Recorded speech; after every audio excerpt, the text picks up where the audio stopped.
Ito pa yung gagamitin nating edging niya.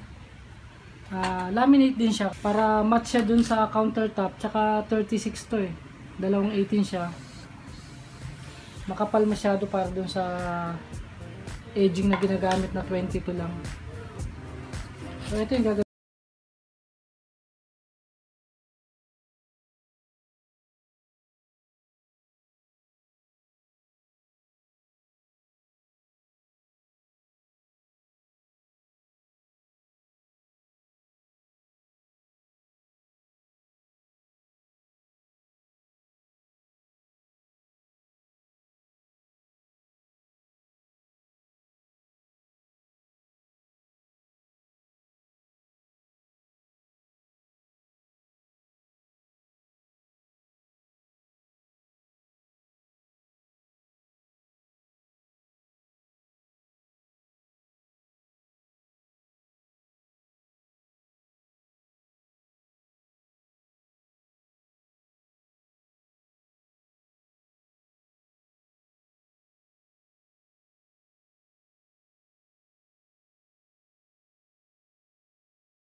Pusa oh. Yan, mas maganda lapat pagka maano ng heater.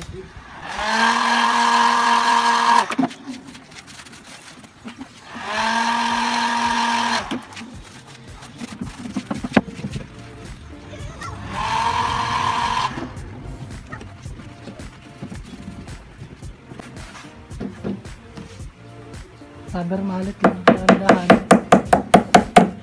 para mas lalo siya dumikit.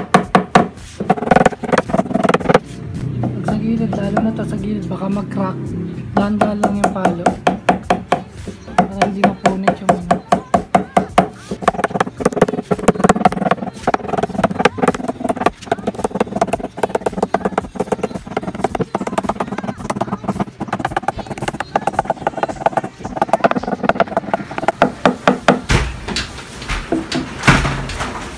Nakadikit na po siya lahat. Gawin natin, itrimin naman natin tong sobra niya. Dalawang paraan, pwedeng kikil o kaya itong palm router. Ngayon gagamit tayo ng palm router. Set lang muna natin doon sa pinakamaliit.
router natin.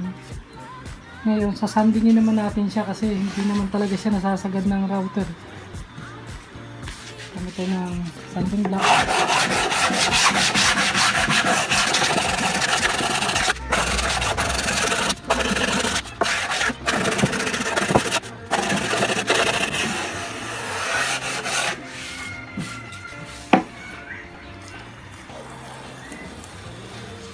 Yun na siya.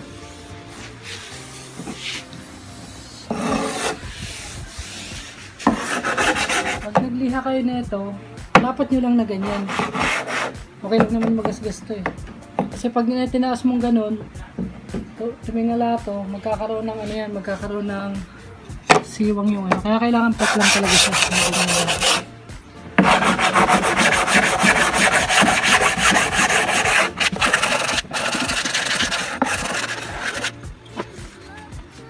Yung kabilang side naman. Ngayon yung kabilang side, gagamitan natin siya ng keychain. Okay.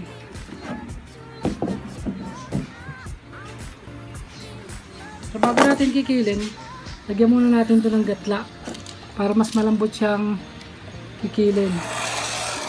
Daanan muna natin ng mga ilang daan ng cutter para lumuwag-luwag yung ano.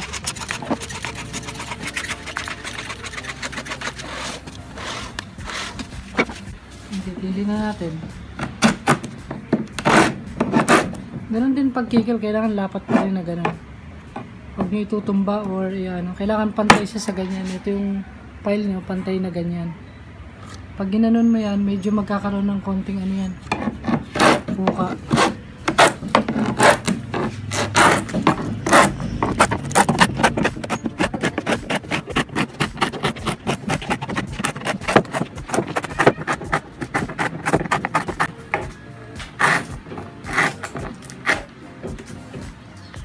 Itong likod, pwede nang magliha ka ng medyo tagilid siyang ganun para magkaroon ng konting, kasi hindi ka naman maglalagay na ng laminate dito, kaya okay lang na medyo tumagilid para mawala yung talas ng ano sa ilalim. I-bebeld mo na ng konti.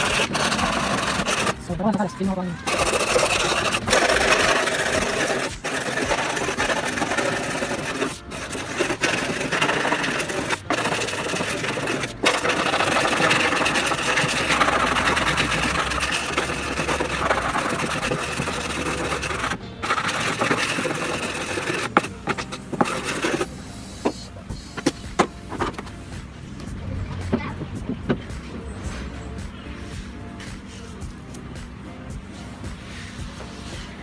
Yung mga edging natin, yung pang-ibabaw naman yung pinaka-top niya.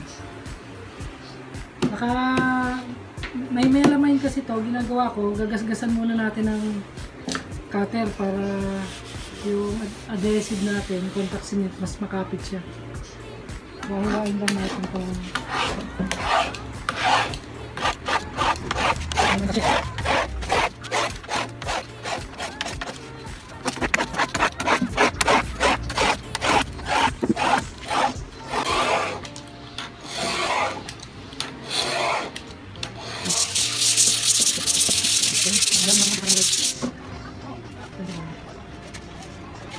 ginagawa ko, mas inuuna ko talaga tong edge para paglagay mo ng pinaka-top mo, yan, hindi kita masyado yung pinaka itong itim na to. Kasi mangyayari kung inuna natin to, gaganyan yan, nakikita yung itim, masyadong halata siya. Pero pagka inuna mo to, tapos lagay mo yung top, yan, ganyan mangyayari yan, hindi siya masyadong kita kasi nasa gilid yung itim-itim na. Yan, pagka ganito kalalaki yung papahiran nyo, gumamit kayo ng spreader na malapad.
Tapiin lang natin, tapos nalapat na natin.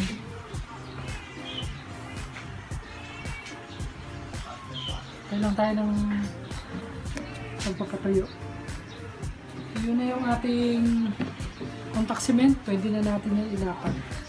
Gamit muna tayo ng mga sticks para hindi sa dumikit ko.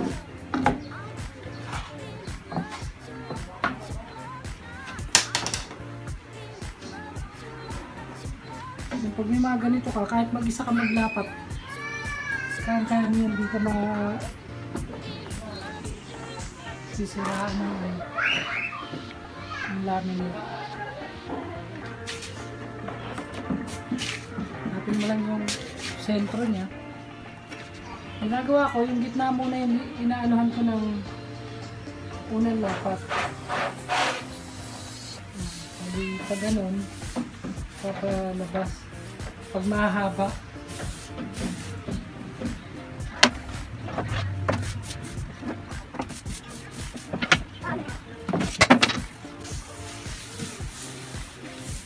tingnan lang natin yung mga gilid-gilid. Tapos yung gitna.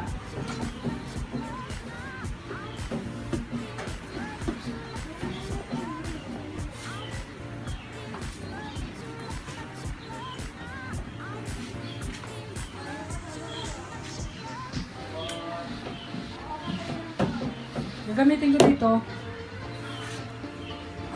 ito pa din, file pa din. Lagyan lang din uli natin ng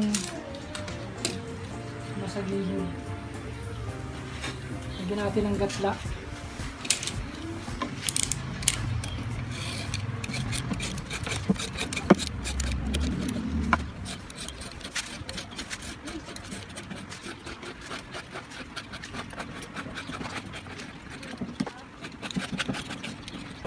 Yan, pagka may gatla siya, malambot siyang gilid. Pag mga kanto, ano lang, dahan-dahan lang, bagsak-bagsak lang. Para hindi siya mapunit.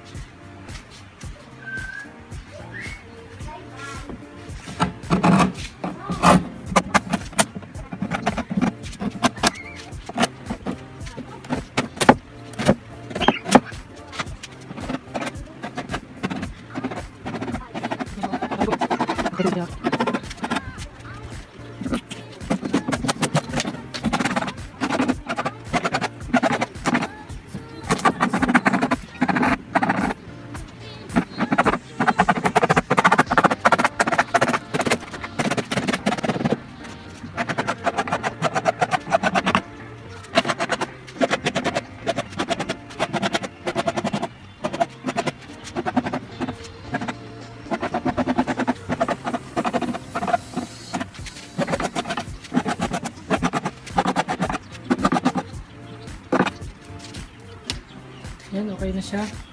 Ang gawin natin, sasandingin naman natin. Liha.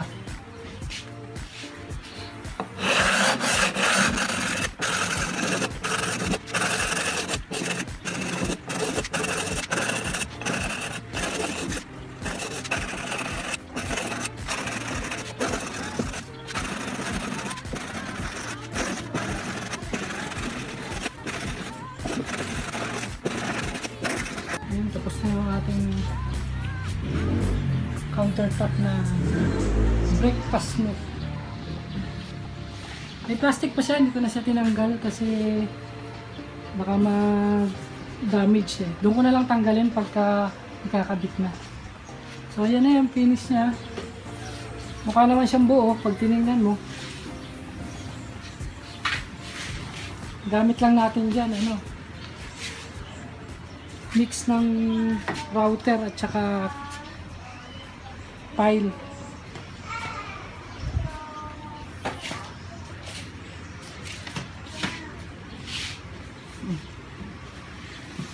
Yun mga ka-woodworks.